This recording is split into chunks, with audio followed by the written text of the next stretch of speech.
Section B, SA6. LaserTech is a startup company, just started, that was founded by 3 college friends, Mark, Mike, and Stella, right after they graduated from medical school. They had a vision of utilizing laser technology and selling it to hospitals and physicians to enable less invasive surgeries. Less invasive surgeries mean that surgeries that involve just treatment to the skin, that isn't too much deep, maybe some scar, some issue on the skin. So less invasive means doesn't require much deeper cuts in the human body. So less invasive surgeries, they have this technology. The company has been struggling in recent years. Sales have fluctuated up and down, and the company is often left with unsold inventory of products. Unsold stock, that's not good, because having unsold stock means risk of obsolescence, risk of theft, risk of damage. There is too much money stuck in the stock. That is opportunity cost, called cost of capital. You have to pay insurance on stock. So having unsold stock has many drawbacks. Mark prepares monthly production schedules based on sales of the previous 2 months. That's something questionable. He takes previous 2 months sales as the base to plan the production. The production schedule triggers the purchase of inventory. Our purchasing is based upon production. This is fundamentally incorrect, because we have learned that sales is the foundation of our production. Not we take production and we buy on the basis of our production. And his assumption of taking last 2 months sale as average for the planned production, this is questionable, because there is an effect of seasonality. He didn't incorporate the expected demand in the market.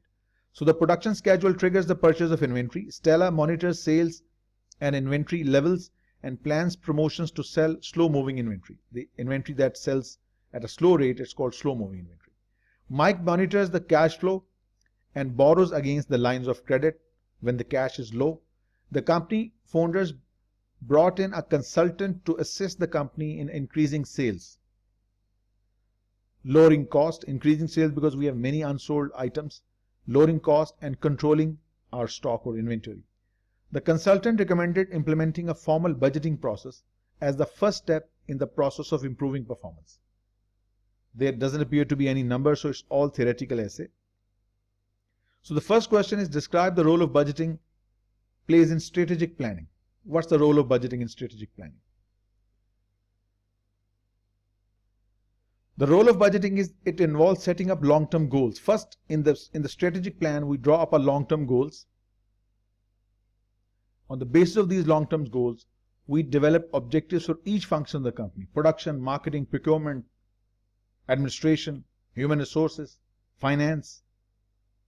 So it involves setting up long-term goals, and based upon those goals, we develop objectives for each function. So first you need a long-term goal for the company as a whole, business goals, and then they are broken down for each function of the company. That's the first. And then once the budgets are prepared, the goals have been set, objectives have been set, we need to have a control mechanism also. Check and balance. Having targets is not enough unless we have a mechanism that compares our actual performance against the standard. That's called control. Monitoring the various functions as if they were operating as expected, production, finance, etc. And to assure that the objectives are attained by comparing our actual performances against the targets. Because if the targets are being met, if they are being attained, we will be able to achieve our functional objectives. If the functional objectives of each department have been achieved, we will be able to achieve our long-term goals. It's all a step-by-step process. If smaller goals, functional goals are achieved, we will be able to achieve our long-term goals as well. That's the overall theme of this answer. So describe the role of budgeting plays in strategic planning. That's the role. So that's how we can lay down our working. Strategic plan involves setting long-term goals for 3 to 5 years into the future. Then they are developed and broken down for each functional areas. And we need some control and check and balance system to ensure that if we achieve these smaller goals for functional level, we will be able to achieve our long-term goals. Hence, finally, we will be able to achieve the organization's mission statement. And what is a mission statement? It's the reason why does a business exist. Everything we do, every budget, every strategic plan is eventually the result of our mission statement. So eventually everything leads towards the organization's mission statement. Why does a business exist? So that was your question 1. See, a very nice balanced answer, not too much, not too little, sufficient to explain what's the role of budgeting in strategic planning. Because budgets will help you achieve your strategic goals. Smaller achievement of smaller goals will help you achieve your long-term goals. Next, describe the role budgeting plays in defining short-term objectives. First it was strategic plan. Now we have short-term objectives. Once our long-term goals have been settled, agreed upon, then we set focus on our short-term goals. The question is somewhat similar to the previous one. Because long-term goals are broken down to short-term goals.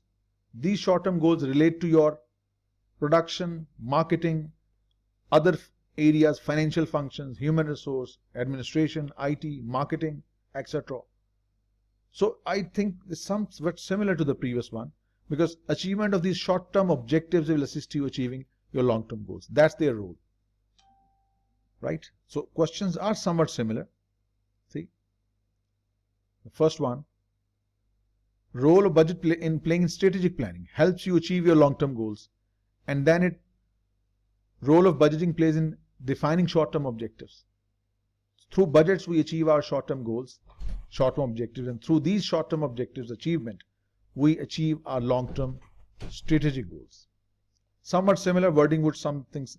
Once the long-term goals and strategies are developed, management can focus on short-term goals to assist in planning and controlling production. It's the similar answer to the first question. It is very much possible, because I remember when I wrote my CMA Part 2, there were 2 questions, and I don't know, was a system glitch or what? 2 questions in 2 essay types. They were exactly the same, but what they required were outside the context. Just like maybe it was the benefit of investment appraisal, certain areas of Section E, investment decisions. They were exactly the same wording. And I was worried why they have given the same question in 2 different essay types. Probably it was a system glitch, but this is very unlikely, very, very unlikely. I think it hasn't happened to any of my students, but it happened to me when I wrote my paper 2. But I find this question 1 and 2 are almost similar. Even the answers are somewhat similar. But nonetheless, you can't just leave the question because it is repeating, and we have 2 similar questions in 2 different essay types. You need to answer whatever is required. You have no option of leaving anything. Next, identify and explain 3 characteristics of successful budgeting process. We have done this many times. A successful budgeting process would be the result of top management support, a participative bottom-up approach where the subordinate management is involved in setting up the budgets, proper coordination. This is the key characteristic of successful budget. Good communication, coordination among the different departmental managers, motivated employees, and clear goals and expectations, what is expected. Same wording, same things. So if you know exactly what is required, similar questions, similar essay types will help you a lot. So identify and explain 3 characteristics. Anything would do, which you can explain in a couple of lines, would be sufficient. It's the same question we've done in the previous essay type. Don't overdo, just 3 only. Next, explain how the budgeting process might be able to facilitate communication among manufacturing, marketing, finance units of the company. Now this is an interesting one. See, little discussion. Let's say if we want to sell 100,000 units, that's our planned sales. We can't sell this unless our production department produces this. Our production department cannot produce this unless the procurement department, the one responsible for purchasing, they purchase material sufficient to support this much production. Purchasing department cannot purchase unless they have been provided funds by the finance department. Right? So there is so much interdependence. There is so much interrelatedness. Sales cannot draw the budget in isolation because they can't sell unless they have the production. Production can't produce unless they have the material required, they have the labor. Of course, HR is involved also, human resource department. So it's interrelated. All are interrelated. So same theme, same idea that I've given you, you can give in your own words. That's what exactly it is. Forcing department managers to consider interrelatedness of budgets. Budgets are interrelated. Sales, production, finance, human resources. Right? Planned changes to product will affect every budget. If we change sales, it will change production, purchase of raw material, affect your financing, marketing efforts, right? How the product is manufactured, how it is marketed, how it is financed through finance departments, right? So a failure to achieve goals by one function, any function, if purchasing department doesn't purchase, production stops. If the production produces but sales doesn't sell, useless. If production is available, sales can sell, we don't have sufficient funds, finished. We have money, we have people to produce, we can sell, we don't have the required labor. So every department is essential. A failure to achieve goal by one function, any one, production, marketing, human resource, sales, purchasing, it will cause the whole budgeting system to fail. That is the reason that there has to be strong coordination and communication between departmental heads so that all of them, it's a concerted joint effort. Budgeting is not something done by one department only. It's a concerted, combined, collaborated effort in one common direction. That will make the budgeting process successful. And in these lines, you can just give your response. Next question. See, a nicely balanced answer, neither too long nor too short, sufficient enough to get you full credit. Then, define flexible budgets and explain how it is used. Flexible budget is the budget that is adjustable to the level of activity. For example, we drew up an original static budget for an output level of 10,000. This is the original static budget we drew up for 100,000 units we thought we will be able to produce and sell. But the actual results we achieved were just 90,000. Now comparing these two actual results of 90 versus static budget of 100,000 units, it's a meaningless comparison. It will be of no use unless to see the volume difference. For this, we need to draw up the flex budget, an intermediate budget that revises this budget to a new level of activity. Now we have a flex budget of 90,000 units, and now we can compare this 90,000 units budget versus 90,000 units actual sales and production. That's a much more meaningful comparison. So a flex budget is a budget that is adjusted to the actual level of activity so that we can compare likes with likes. 9,000 units should have cost this much material, it has cost this much. 9,000 units should have cost this much labor, 9,000 actual units has cost this much labor.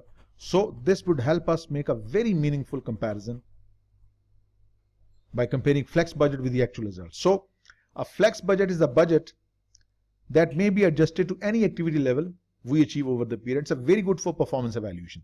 9,000, 90,000 budget versus 90,000 actual performance. And it is the basis for our variance analysis, and that's the agenda for tomorrow. Section C, performance management, lots of variances, lots of flexed budgeting, etc. So that's the benefit of flexed budget. So you need to do flexible budgeting is the type of budgeting that can be adjusted to the actual level of activity. Flexible budgets allows analysis of variances between what was expected versus what was actually achieved. Then identify two other types of that company. Identify two other types of that companies use other than flexible budgeting. Other types of budgeting. We have many types of budgeting. Project budgeting, activity-based budgeting, zero-based budgeting, continuous rolling budgets, traditional budgets, incremental budgets. So any two would do. Don't overdo. Just two only, and you can explain. The other two budgeting could be project budgeting or activity budgeting. You just need to identify, no explanation required. So you need to be very focused on what is needed and give your answers accordingly so as to get the maximum credit.